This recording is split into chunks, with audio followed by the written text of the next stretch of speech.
Commander Vextar Caney stood on the bridge of his ship, watching the stars through the large window. His dark blue skin showed the marks of 40 years in the military.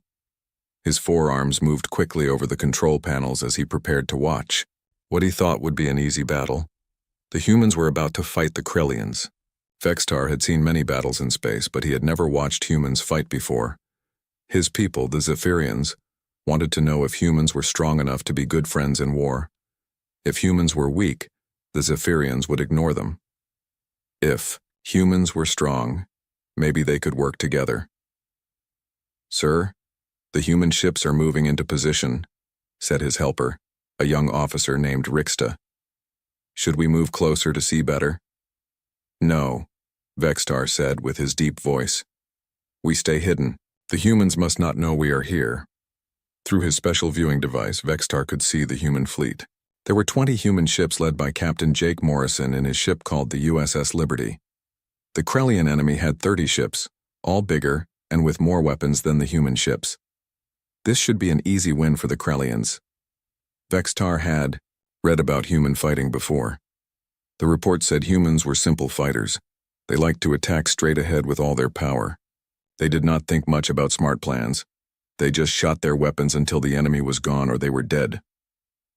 "The Krellians are coming," Rixta said. "Their ships are in the attack formation we learned about in school." Vextar nodded. The Krellian ships moved in a perfect line, just like the military books said they should. This was how real soldiers fought. They followed the rules. They did what worked before, but something was wrong with the human ships. Instead of moving forward to attack, they were moving backward. Some ships went left, others went right. It looked like they were running away. "Are the humans afraid?" Rixta asked. "Why are they not attacking?" Vextar watched more carefully. The human captain, Jake Morrison, was talking to his officers on a channel that Vextar could listen to. "Amy, are you ready with the ghost signals?" Morrison asked. "Yes, sir," came the voice of Lieutenant Amy Foster. "The Krellians will think we have 40 ships instead of 20. "Good. Greg, how are your ships doing?" "All ready, Jake," said Admiral Greg Parker. "My group will come from behind when you give the signal." Vextar felt confused. What were ghost signals? Where was Admiral Parker's group? He could only see 20 human ships, and they were all moving away from the battle. The Krellians moved forward, happy that the humans were running. Their commander was probably thinking this would be the easiest battle of his life. But then something strange happened. The human ships that were running away suddenly turned around, but now there seemed to be more of them. Vextar's equipment showed 40 human ships where there had been 20 before. "That is not possible," Rixta said. "Where did the other ships come from?" Before Vextar could answer, more human ships appeared behind the Krellians. Admiral Parker's group had been hiding behind a small moon. The Krellians were now trapped between two groups of human ships. But Lieutenant Amy Foster was not done with her tricks. She made the human ships look like they were in different places than they really were. When the Krellians shot their weapons, they hit empty space. But when the humans shot back, they hit real Krellian ships. How are they doing this? Vextar asked himself. In 40 years of fighting, he had never seen anything like this. Captain Morrison's voice came over the radio again. "Now, Amy, make them think we are hurt." Suddenly, many human ships looked like they were on fire and moving slowly. The Krellians thought they were winning and moved closer to finish the fight. But it was all fake. When the Krellians came close, the human ships were perfectly fine and shot them with all their weapons. Vextar watched as the Krellian commander tried to give orders to his ships. But his ships were confused. They did not know which human ships were real and which were fake. They did not know where the attacks were coming from. Some Krellian ships were shooting at ghosts while real human ships attacked them from behind. "Sir," Rixta said quietly, "the Krellians are losing, but they have bigger ships and more weapons. How are the humans winning?" Vextar did not answer. He was thinking too hard. The humans were not following any fighting rules he knew. They were making up new rules as they fought. Every time the Krellians tried to do something, the humans were already ready for it. Lieutenant Amy Foster seemed to know what the Krellians would do before they did it. She told Captain Morrison, "They will try to break through our left side in 30 seconds. And 30 seconds later, that is exactly what the Krellians tried to do, but the humans were ready and stopped them easily. Admiral Parker's ships moved, like they were dancing. They were never where the Krellians thought they would be. When the Krellians shot at them, they were already somewhere else, but they always knew exactly where to shoot to hit the Krellian ships. The battle was over in 1 hour. All 30 Krellian ships were destroyed or captured. The humans lost no ships at all. Only 3 human ships had small damage that could be fixed quickly." Vextar sat down in his chair, feeling weak. In his 40 years as a soldier, he had never seen anything like this. The humans had been outnumbered and had smaller ships, but they won easily. They won because they thought differently than everyone else. "Sir, should we go home and make our report?" Rixta asked. "Not yet," Vextar said. "I need to understand what just happened." He watched the recordings of the battle again and again. Each time he saw something new. The humans did not just have one plan, they had many plans, and they changed between them during the battle. When one plan worked, they made it better. When the enemy figured out what they were doing, they tried something completely different. Captain Morrison talked to his officers like they were friends, not like a commander giving orders. He asked for their ideas. Lieutenant Amy Foster suggested new tricks during the battle, and Morrison used them right away. Admiral Parker changed his part of the plan 3 times, and Morrison agreed each time. This was not how armies were supposed to work. Soldiers were supposed to follow orders, not give ideas. Commanders were supposed to make plans before battles, not change them during fights. But somehow, the human way worked better than anything Vextar had ever seen. The human ships were now flying away, talking and laughing on their radios. They were happy, but they were not bragging about their win. Instead, they were talking about what they could do better next time.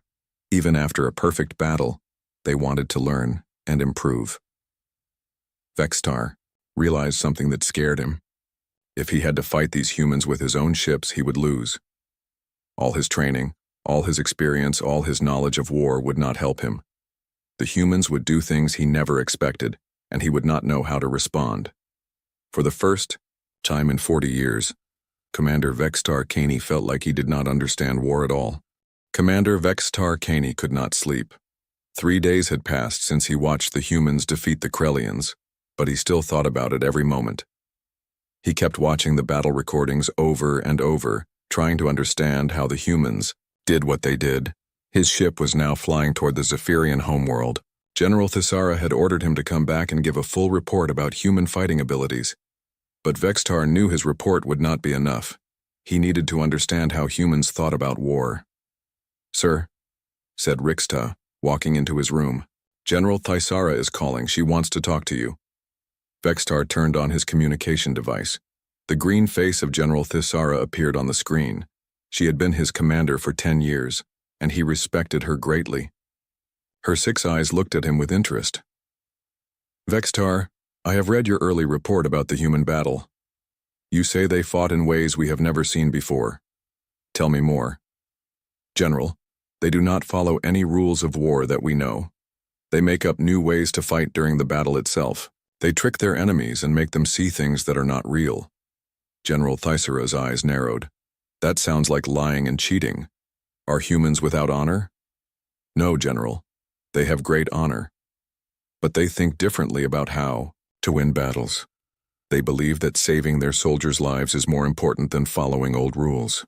"Interesting," the general said. "We have captured some human prisoners recently. I want you to question them. Find out their secrets so we can use them against other humans if we need to." Vextar felt uncomfortable, but he said, "Yes, General. I will do as you order." 2 days later, Vextar's ship arrived at the prison station. The building was cold and gray, floating in space far from any planet. Inside, there were cells holding prisoners from many different wars. Most prisoners looked sad and afraid, but the human prisoners were different.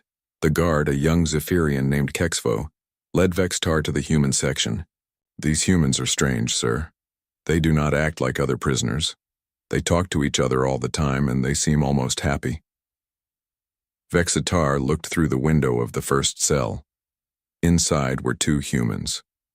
One was a man in a military uniform with gray hair and calm eyes. The other was a woman in a different kind of uniform, younger but with an intelligent face. "Those are Colonel Ben Harris and Dr. Lisa Martinez," Kexvo said. "The man is a military commander. The woman is some kind of mind doctor who works with soldiers."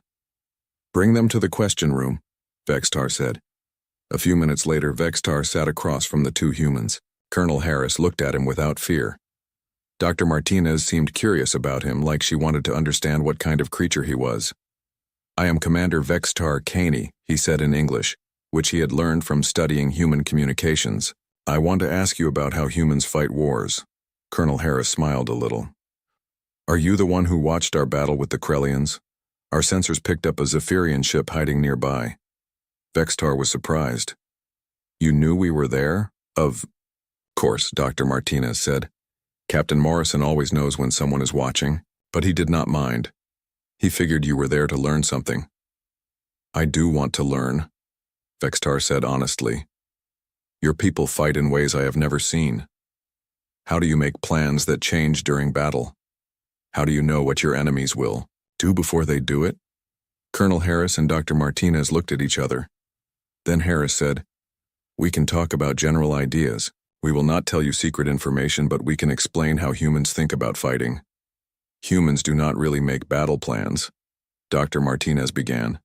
"We make ideas about what might happen, and then we prepare to change those ideas when we need to." "But that makes no sense," Vexitar said. "How can you coordinate many ships if everyone is changing the plan?" "We teach our people to think, not just to follow orders," Harris explained. "Every human soldier learns to see problems and solve them quickly. We do not wait for orders from commanders who are far away." Dr. Martinez nodded. "In human military psychology, we have learned that the person closest to a problem usually has the best ideas about how to solve it. So we let our soldiers make decisions." "But what about discipline? What about following orders?" Vexitar asked. "We follow orders about what we want to achieve," Harris said. "But how we achieve it, that is up to each soldier to figure out. If I tell a soldier to capture a building, I do not tell him exactly how to do it. He looks at the situation and decides the best way." This was completely different from Zephyrian military thinking.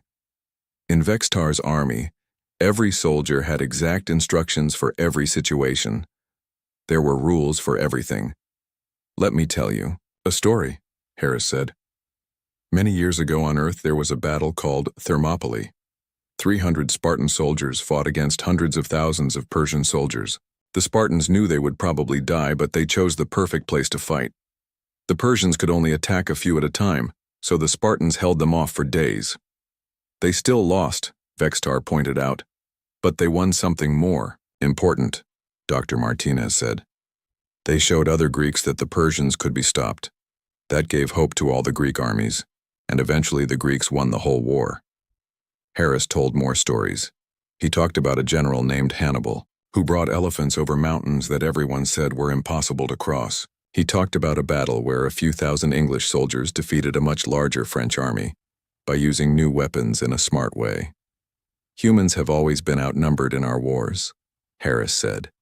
"So we learn to win by being smarter, not stronger.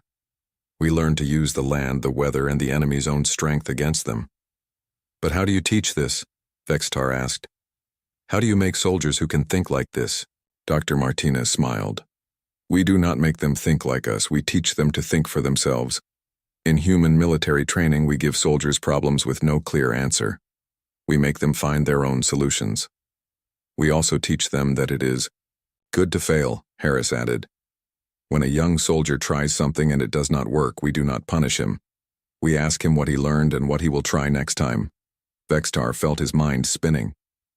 "You want your soldiers to fail?" "We want them to learn from failure," Dr. Martinez explained.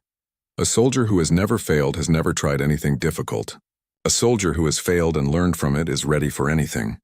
The conversation continued for hours. The humans told him about their military schools, where students were taught to question everything and think of new solutions. They explained how human commanders were trained to listen to ideas from anyone, even the lowest-ranking soldiers. In our last battle, Harris said, the idea that won the fight came from a young lieutenant who had been in the military for only 2 years. Admiral Parker listened to her idea and used it, even though she was much lower in rank than him. That was Lieutenant Amy Foster, Dr. Martinez added. She is a perfect example of how we train our people. She does not just follow tactical rules. She studies the enemy and thinks about what they do not expect. Vextar realized something important. You do not have one way of fighting. You have as many ways as you have soldiers. Exactly, Harris said. Every human soldier is taught to be creative. When we face an enemy, we do not ask, what does the rule book say to do? We ask, what would surprise them the most? Dr. Martinez leaned forward. Commander, can I ask you something? In your military, what happens if a soldier suggests a different way to do something? Vexter thought about it. He would be punished for not following orders. And that, she said gently, is why you will always lose to humans in battle. We have millions of minds all trying to solve the same problem.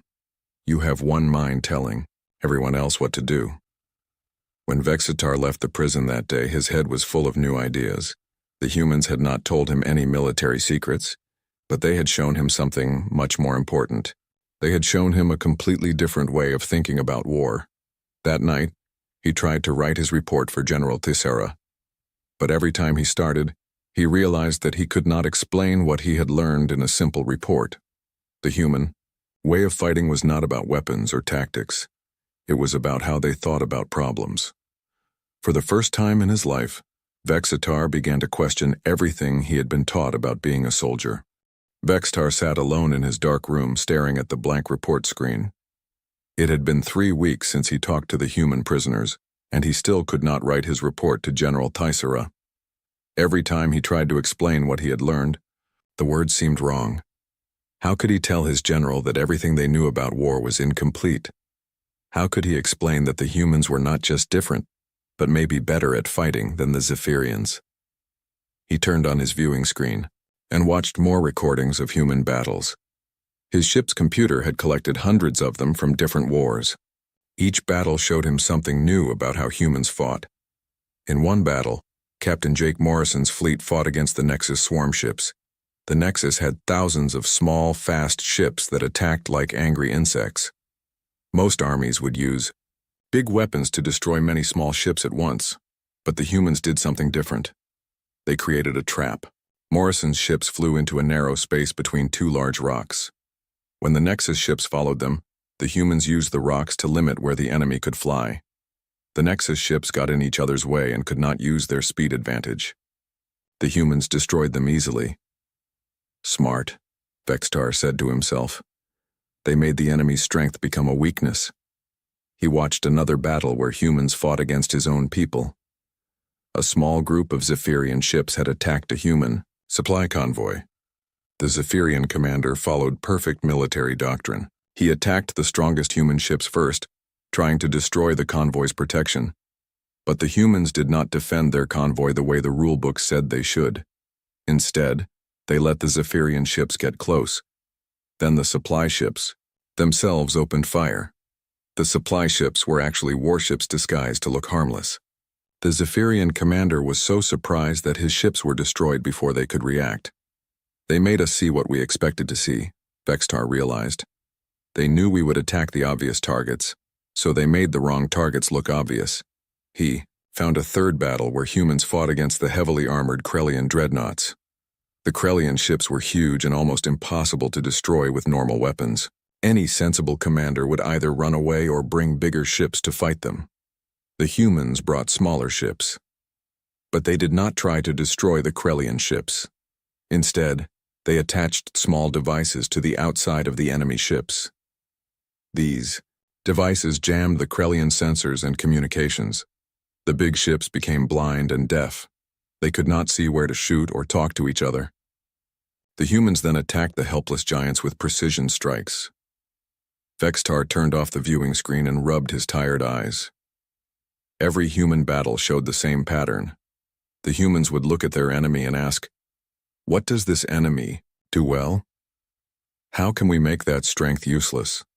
They never fought the same way twice. Against fast enemies, they used traps and obstacles. Against strong enemies, they used tricks and deceptions. Against smart enemies, they did things that seemed crazy but actually made perfect sense. His door chimed. "Come in," he said. Rixta entered carrying a message pad. "Sir, General Thisara wants your report. She says the High Command is getting impatient." Vextar took the message pad and read it. General Thisara had written, "Commander Caney, we need your analysis of human military capabilities immediately. The High Marshal is planning our response to human expansion in this sector. We must know their weaknesses so we can exploit them." "Rixta," Vextar said slowly, "what would you do if you had to fight the humans?" The young officer thought for a moment. "I would follow the standard attack formation. Use our superior firepower to destroy their command ships first, then clean up the rest." "And what do you think the humans would do?" "They would try to run away or call for help, I suppose." Vextar shook his head.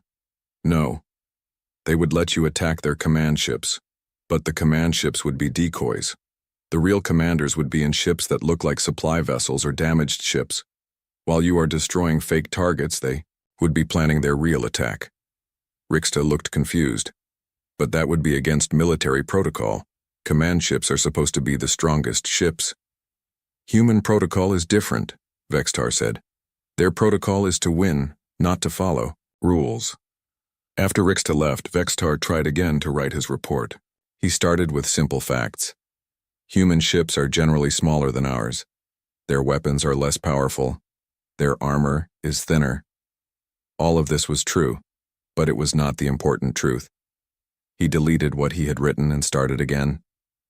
Humans use deception and misdirection as primary tactics. But that was not right either. Deception was just one tool humans used. He tried a third time. Human commanders encourage soldiers to think independently and adapt to changing situations. This was closer, but it still did not capture the real difference. The truth was that humans did not just fight wars. They reinvented war with every battle. They treated each fight like a new puzzle that needed a creative solution. They were not bound by tradition or rules or the way things had always been done. Vextar realized he could not write this report because he did not really understand humans yet. He only knew that they were different. To truly understand them, he would need to learn from them directly. His communication device chimed. General Thisara appeared on the screen, looking annoyed. "Vextar, where is your report?" "The High Marshal is waiting." "General, I need more time. The humans are more complex than we thought." "Complex? They are just another species. What is there to understand? Do they have strong ships or weak ships? Do they have good weapons or bad weapons?" "General, those are not the right questions." Thisara's 6 eyes narrowed. "What do you mean?" Vextar took a deep breath. "The humans do not win battles because they have better ships or weapons. They win because they think about war differently than we do. They create new ways to fight during each battle." "That is impossible," the general said. "Military doctrine exists for good reasons. You cannot just make up new tactics in the middle of a fight." "But they do, General. I have watched them do it dozens of times. Then they are lucky or their enemies are stupid." Vextar felt frustrated. "General, I request permission to study the humans more closely. I need to understand how they train their soldiers and plan their battles." "Absolutely not," Thisara said firmly. "I need your report now so we can plan our defenses. If humans are expanding into our territory, we must be ready to stop them. General, if we fight the humans using our standard tactics, we will lose." The screen was quiet for a long moment.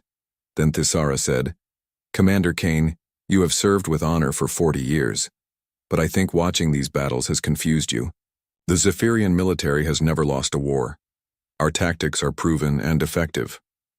Against enemies who fight like us," Vextar said. "The humans do not fight like us." "Write your report, Commander. That is an order." The communication ended.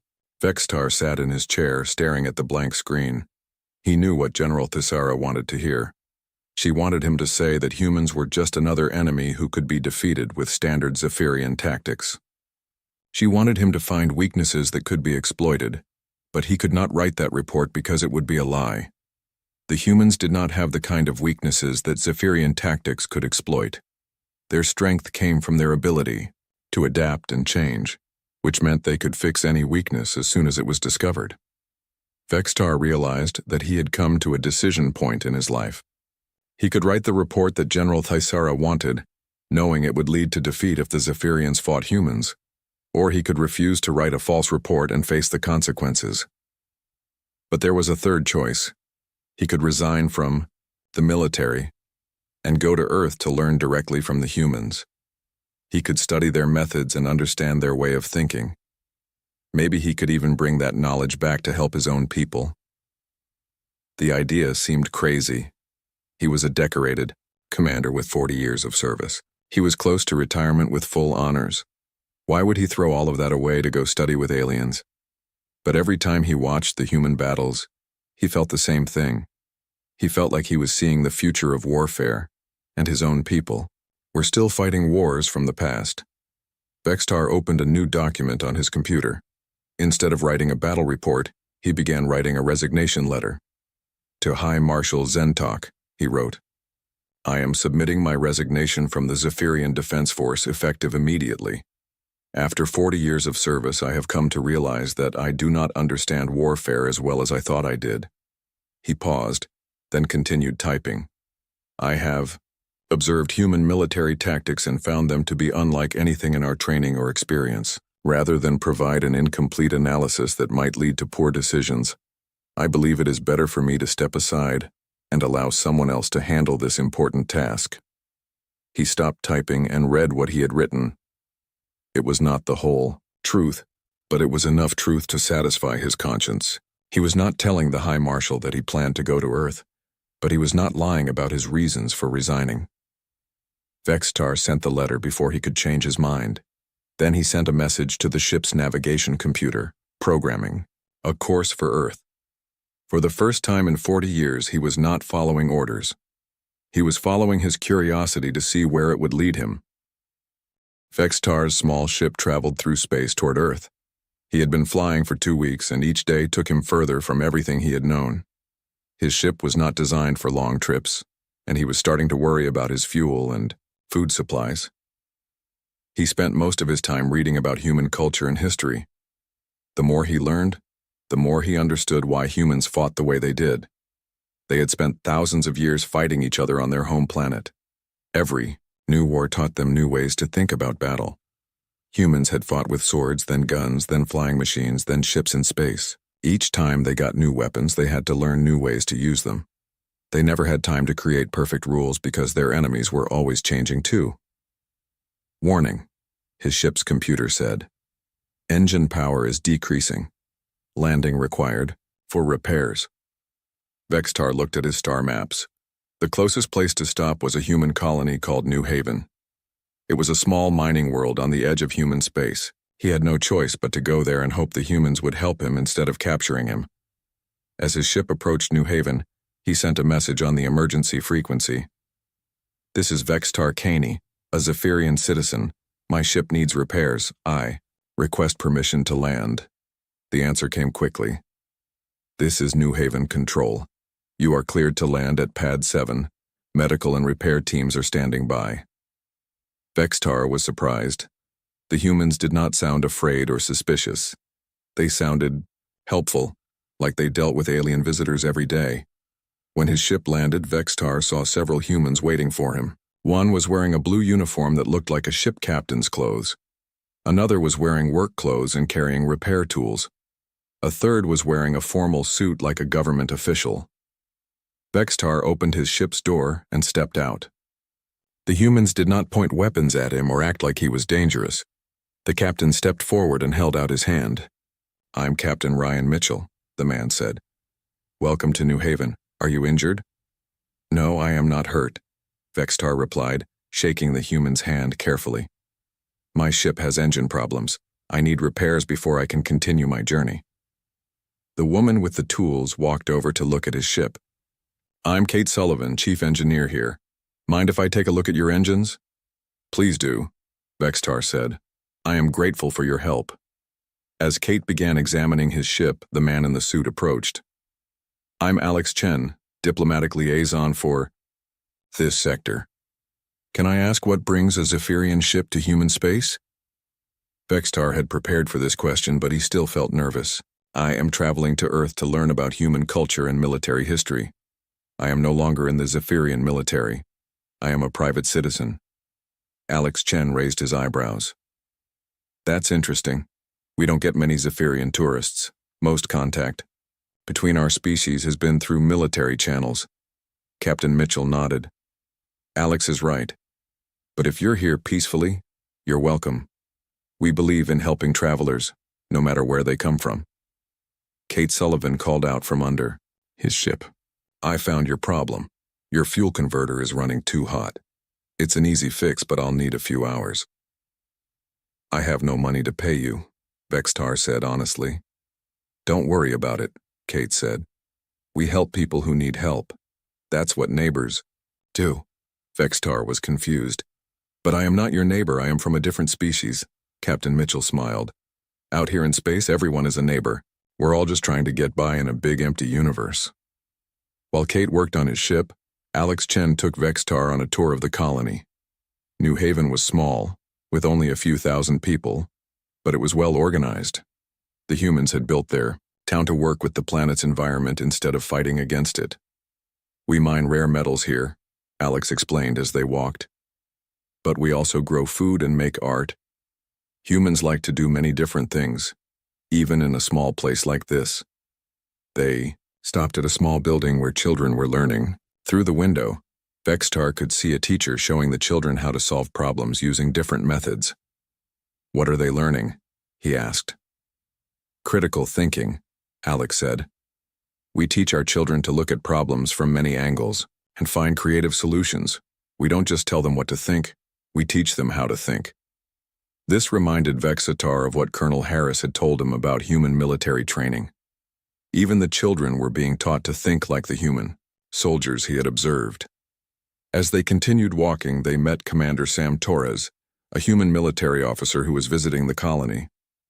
When Alex introduced Vexatar and explained his mission, Torres became very interested. "You resigned from the Zephyrian military to study human warfare?" Torres asked. "That's quite a sacrifice. Can I ask why?" Vexatar thought carefully about his answer. "I watched human ships fight, and I realized that everything I learned in 40 years of military service was incomplete. Your people fight in ways I do not understand." Torres nodded slowly. "Would you like to observe some of our training exercises while you're here? We have a small training facility on this world." "I would be honored," Vextar said. The next day, Torres took Vextar to watch human soldiers practice. But this was not like any military training Vextar had ever seen. Instead of teaching the soldiers to follow specific procedures, the instructors gave them problems with no clear solutions. "Your team needs to capture that building," one instructor told a group of young soldiers. "The enemy has more weapons than you do, and they know you are coming. You have 1 hour to make a plan." Vextar watched as the soldiers discussed many different ideas. Some wanted to attack directly. Others wanted to sneak around the building. One suggested creating a distraction, while another team approached from an unexpected direction. The instructor did not tell them which idea was correct. Instead, he asked questions. "What will happen if the enemy sees you coming? What if they have backup weapons you don't know about? What if your first plan doesn't work?" The soldiers kept changing their plan as they thought of new problems. Finally, they decided to use 3 different approaches at the same time. If one plan failed, the others might still work. "Why do you not teach them the correct way to capture a building?" Vextar asked Torres. "Because there is no correct way," Torres replied. "Every building is different, every enemy is different, every situation is unique. We teach our soldiers to analyze and adapt, not to memorize procedures." During the exercise, Vextar watched the young soldiers work together. When one soldier had an idea, The others listened. When someone made a mistake, the team figured out how to fix it. The person in charge was not the only one making decisions. In the Zephyrian military, soldiers follow orders from their commander, Vextar said. Here, it looks like everyone is a commander. That's exactly right, Torres said. We train every soldier to think like a leader.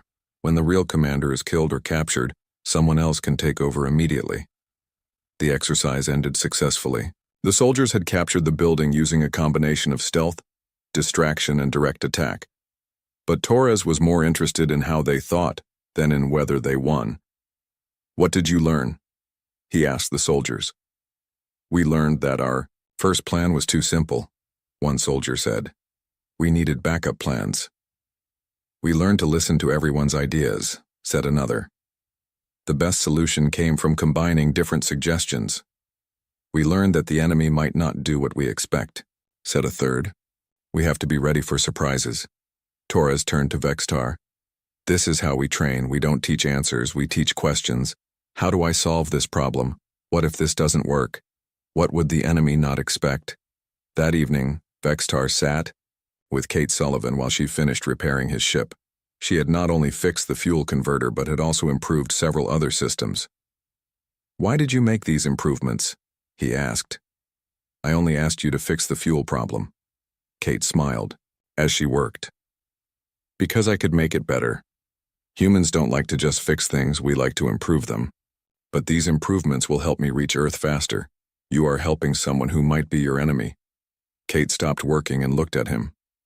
Are you my enemy? I do not think so, but my people might become your enemies someday.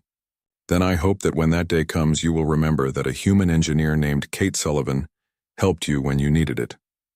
Maybe that will make a difference. The next morning, Vextar's ship was ready to fly. Captain Mitchell, Alex Chen, Kate Sullivan and Commander Torres all came to see him off. Good luck on Earth, Torres said. I hope you find what you're looking for. I think I already have, Vextar replied. You have shown me that humans help others even when they do not have to. You have shown me that you teach people to think, not just to obey. You have shown me that you make things better whenever you can. As his repaired ship lifted off from New Haven, Vextar thought about what he had learned. The humans were not just different in how they fought wars. They were different in how they lived their lives. They helped strangers, encouraged questions, and always tried to improve things. He was beginning to understand that human military success came from human nature itself. They were curious, helpful, and creative in everything they did. When they brought these qualities to warfare, they became nearly impossible to defeat. Earth was still several days away, but Vextar felt like his real education had already begun. Vextar's ship entered Earth's solar system on a bright morning. Through his viewing screen, he could see the blue and green planet that was home to the humans. It looked peaceful and beautiful, not like the home of the galaxy's most dangerous warriors. As his ship approached Earth, he received a message from Human Space Control. Unknown vessel, this is Earth Defense Command. Please identify yourself and state your purpose. This is Vextar Caney, former commander of the Zephyrian Defense Force. I am requesting permission to visit Earth as a student. I want to learn about human military science. There was a long pause. Then a different voice came on the radio. Mr. Kane, this is General Patricia Webb of the Earth Military Academy. We received word about you from Commander Torres at New Haven. You are welcome here. Please follow the navigation signals to our landing facility. 2 hours later, Vextar stood in the office of General Webb. She was a tall woman with gray hair and kind but intelligent eyes. Her office was filled with books about military history and strategy from many different worlds. Commander Torres told me about your visit to New Haven, General Webb said. He was impressed by your desire to learn. It's not often that a senior military officer from another species asks to study with us. I am no longer a commander, Vextar said. I resigned my position because I realized I did not understand warfare as well as I thought. General Webb smiled. The beginning of wisdom is knowing what you don't know. Would you like to enroll in our advanced strategy program? You would attend classes with our best students and officers. I would be honored, Vextar replied. The next day, Vextar began his education at the Earth Military Academy. His first class was military history, taught by Professor Dan Rogers. But this was not like any history class in the Zephyrian military schools. Today we will study the Battle of Cannae, Professor Rogers said to the class of 20 human students and 1 alien. This battle happened over 2,000 years ago on Earth, but the lessons are still important today. Vextar sat next to a young human named Cadet Chris Johnson, who seemed curious about having an alien classmate. Professor Rogers showed them maps of the ancient battle. The Roman army had twice as many soldiers as Hannibal's army. The Romans had better weapons and armor. By all logic, they should have won easily. But Hannibal won by using the Romans' strength against them. How? Asked one of the students. Hannibal made his army look weak in the center. Rogers explained. When the Romans attacked, Hannibal's center bent backward like it was breaking. The Romans pushed forward, thinking they were winning. But this put the Roman army in a pocket. Then Hannibal's strong forces on the sides closed in. The Romans were trapped and destroyed. Chris Johnson raised his hand. Professor, why didn't the Roman commander see the trap? Because he was thinking like most military commanders think, Rogers replied. He saw that his army was stronger, so he used his strength in the most obvious way. Hannibal was thinking differently. He asked himself, how can I make my enemy's strength become a weakness? Vextar realized this was exactly what he had seen in the space battles. The humans always found ways to turn their enemies' advantages into disadvantages. This pattern appears throughout human military history, Rogers continued. At Thermopylae, the Greeks used a narrow pass to neutralize the Persian numbers advantage. At Agincourt, the English used mud and longbows to defeat French heavy cavalry. In every case, the smaller force won by changing the rules of the battle. After class, Chris Johnson walked with Vextar to their next lesson. What do you think of Professor Rogers' teaching? Chris asked. It is very different from Zephyrian military education, Vextar said. We study battles to learn the correct procedures. You study battles to learn how to think. That's the point, Chris said. We can't just copy what worked before because every battle is different. We have to understand why something worked, so we can apply that thinking to new situations. Their next class was with Captain Emma Davis, who taught special tactics. She led them to a training room where everything could be changed. The walls could move, the lighting could be adjusted, and obstacles could appear anywhere. Today you will practice adaptive thinking, Captain Davis announced. I am going to give you a problem, but every time you start to solve it, I will change the problem. You must learn to think while the situation is changing around you. She divided the class into teams. Vextar was put on a team with Chris Johnson and 2 other cadets named Kelly Wright and Mark Taylor. Their mission was to rescue hostages from a building, but Captain Davis kept changing the rules. First, she told them the building had 3 floors. They made a plan to search each floor. Then she said there were now 5 floors. They changed their plan. Then she said some floors were on fire. They changed their plan again. Then she said the hostages were not in the building at all, but in underground tunnels. At first, Vextar felt frustrated. How could they make a good plan if the situation kept changing? But his teammates seemed to enjoy the challenge. Don't plan for what is, Kelly Wright said. Plan for what might be. Always. Have backup plans for your backup plans, Mark Taylor added. By the end of the exercise, Vextar was starting to understand. The goal was not to make a perfect plan. The goal was to learn how to think quickly when everything went wrong. Good work, Captain Davis said when the exercise ended. Now tell me what you learned. We learned that plans must be flexible, Chris Johnson said. We learned to expect the unexpected, Kelly Wright added. We learned that the mission is more important than the plan, Mark Taylor said. Vextar raised his hand. I learned that problems are not obstacles. They are information. Each new problem tells us something about what we are really facing. Captain Davis smiled. Excellent observation, Vextar. That kind of thinking will serve you well. Over the following weeks, Vextar studied with Major Tony Garcia, who taught logistics and resource management. Garcia showed him how human supply lines were designed to be flexible and self-repairing. Most armies have supply chains, Garcia explained. We have supply webs. If one route is cut, the supplies automatically find another path. Our soldiers are trained to live off the land and improvise tools from whatever they can find. Garcia told stories of human soldiers who had won battles using broken equipment, improvised weapons, and supplies meant for completely different purposes. A human soldier with a broken radio and a handful of spare parts is still dangerous, he said, because humans don't just use tools. They improve tools and create new tools. Vextar's favorite class was with Dr. Ruth Parker, who taught military psychology. She explained how human commanders motivated their troops and made decisions under pressure. Fear is not the enemy, Dr. Parker taught. Fear gives us information about danger. The enemy is panic, which happens when fear overwhelms thinking. We train our soldiers to feel fear but still think clearly. She showed them exercises where soldiers had to solve complex problems while being shouted at, while loud noises played, and while fake explosions went off around them. The goal was to learn to think under any conditions.